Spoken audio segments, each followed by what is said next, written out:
bills may have opened the door for alternatives to sports betting that get around a gambling ban in Texas.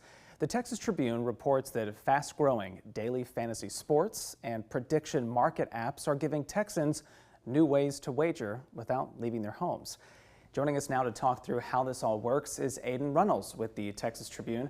Ayden, welcome to the show and thanks for being with us. Yeah, thanks for having me, Will. Let's talk about these efforts. So any efforts to make sports betting legal here in the state have failed to gain much ground at all at the Texas Capitol. So how do these other avenues we mentioned work exactly? Yeah, absolutely. So both use federal laws to sort of base on how they can be accessible to Texans. So prediction markets work by offering what's called event contracts to Texans. So you pick yes or no on, whether the Texans are going to beat the Buccaneers, and you get a payout, if you pick the right answer.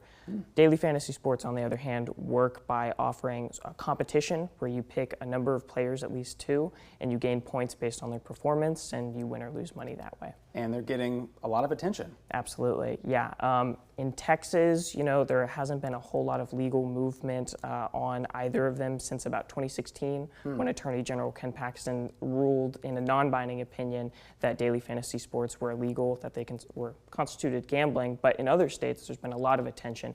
Massachusetts just filed a federal lawsuit against a prediction market app last Friday.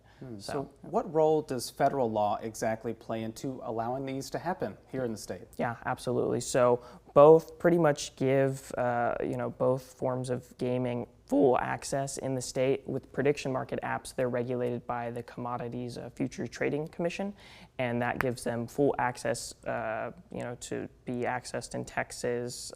And then with daily fantasy sports apps, there's a federal law from 2006 that restricted online gaming, and they use loopholes in that to operate.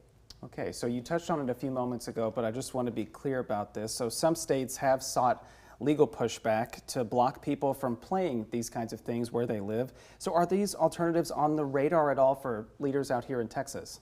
We're not entirely sure. Daily fantasy sports are. There have been several laws moved through the Texas legislature that would have legalized them and given them regulations. All of those have failed. But prediction market apps are very new, and so there really hasn't been any legislation sort of dictating how they might operate in Texas. Okay, so we'll have to see whether or not this maybe bubbles up as a priority in 2027 when the next session happens. Absolutely. I know you'll be following it closely. Very much so. Well, this is really just scratching the surface of Ayden's reporting, so you can read more about that, and I would highly suggest you do at the Texas Tribune's website. But for now, Ayden, thanks for being with us. Thank you so much, Will. Always appreciate it.